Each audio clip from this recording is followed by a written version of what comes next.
Hello everybody, it's Lion from LionBricks.com. Today it's Christmas and I decided to build a Lego MOC to celebrate.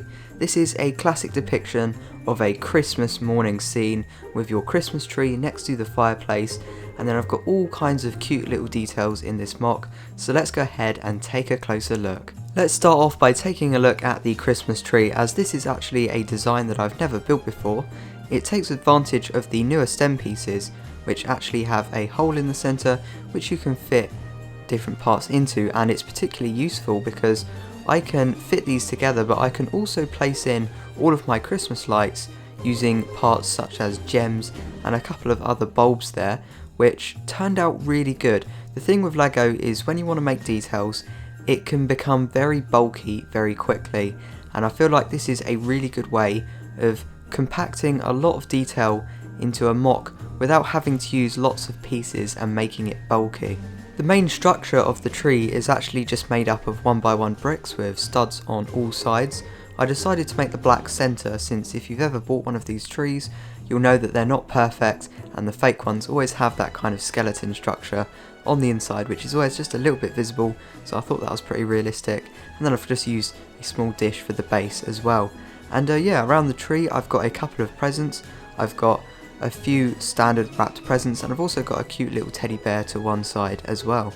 To carry on the Christmas theme around the rest of the room, I decided to add a couple of Christmas lights around the ceiling. So these are pretty much just fitted on to the wall with one of those standard chain link string kind of pieces, and I fitted on some bulbs onto here and tried to make it as compact as possible. As I said, when you try and do things like this, it quickly becomes bulky. I had to use 3 parts, which are incredibly small, but when you put it into context, it does become quite bulky. And yet again, I've used a couple of gems and some of those light bulb pieces, which I think represent Christmas lights really well. Let's take a look at the MOC in general. As you can see, I've got these really nice royal dark green walls. I feel like this is a really nice colour to use, especially for a living room. It's quite British, which I like, and it just offsets all of the colours that I've used in this MOC really nicely.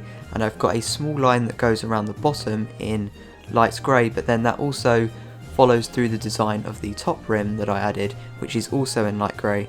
I decided to add this just to extend the height a little bit more as I ran out of some parts, but I think it adds some nice detail as well. And to build that, it's basically just a variety of studs, tiles and a couple of cheese wedges to lift it up to that too wide section on top. On the walls I've got a couple of paintings. Some of them are a little bit covered by the Christmas lights, but then I also have a small lamp to one side as well, using one of those paintbrush parts to make up the main structure of the lamp itself. And then I used one of those slightly newer inverted kind of sort of cone pieces for the lamp itself.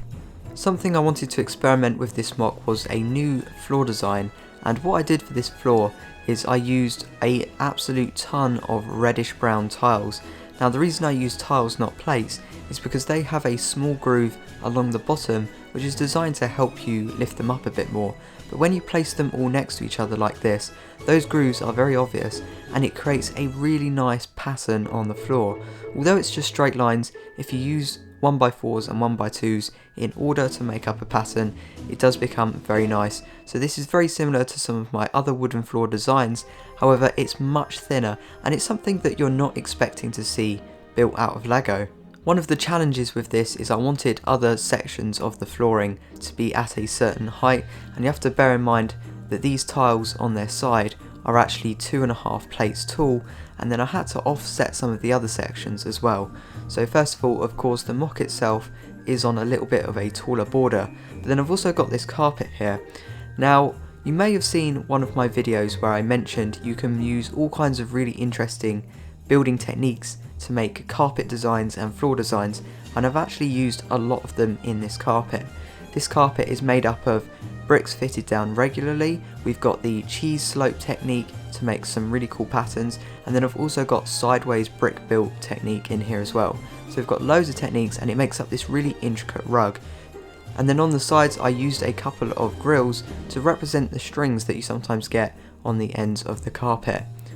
The other place where I've got a custom floor is the fireplace, and this is very similar to the start of the rug where I've just got standard tiles fitted on plates underneath, and since the floor is already half a plate higher, this is naturally half a plate lower. And yeah, I think it's really nice to use dimensions that you don't usually see because it changes up the MOC and makes it look very unique. At first glance you would think that this is just regular 1x1 tiles, but to add a little bit of subtle detail into this, what I decided to do was create a checkerboard pattern with newer light bluish grey tiles and older light bluish grey tiles which have actually gone a little bit discoloured, and that just creates a slight bit of pattern change which when you look closely is very nice.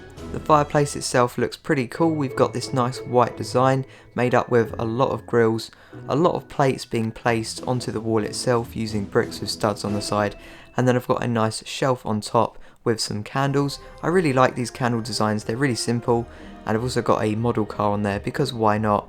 To create the fire itself, I've got a couple of bricks along the back, and then I placed one of those kind of well, they're officially panels, but it's a very small one wide panel with that nice pattern on the front which represents the kind of grill that you get in front of fireplaces sometimes, and I just basically threw in a couple of small fire pieces inside to represent the fire, and I think it came together quite nicely.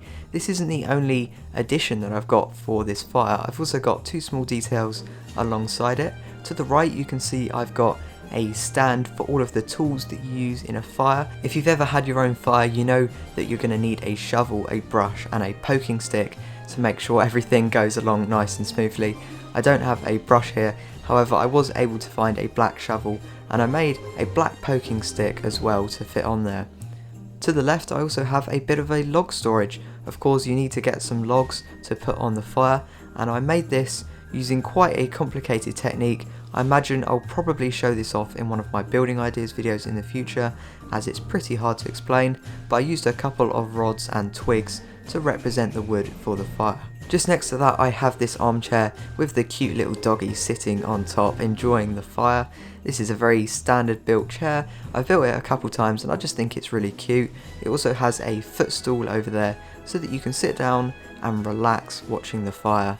The fire won't be the only thing crackling and making noise. I've also got a couple of biscuits on this plate on a small little coffee table I made, and I'm sure the dog will be crunching those anytime soon if you leave him alone. But this coffee table is a coffee table I've never made before. I was actually inspired to make this from a footstool that I saw in a much larger MOC, and it uses the kind of adjustable angle bricks that you get, and I took the pieces off and placed them underneath. If you know what I'm talking about, you know what I'm talking about. And on top of that I just put a letter. I'm sure they're getting many Christmas letters, and a plate full of goodies since we all like to get fat during Christmas. And yeah, that pretty much does it for all the details in this MOC. I think I really enjoyed creating this build. I feel like there's a lot of very unique details here with the flooring and the table and the Christmas tree design. It's all kind of new stuff that I enjoyed exploring and making. So I hope that you guys enjoyed this video as much as I enjoyed making this MOC. And let me know what you think down in the comment section below. But until next time, thanks for watching.